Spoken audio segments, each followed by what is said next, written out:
Pinaigting ng National Disaster Risk Reduction and Management Council ang koordinasyon pa sa mga ahensya ng pamahalaan sa gitna ng patuloy na epekto ng Bagyong Luis at Maymay at ng umiiral na habagat.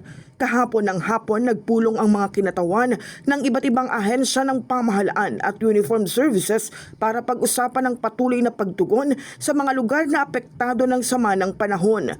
Katuwang ng NDRRMC ang mga regional at local disaster risk reduction and management councils sa tuloy-tuloy na monitoring at pagtugon sa mga pangangailangan ng mga apektadong komunidad.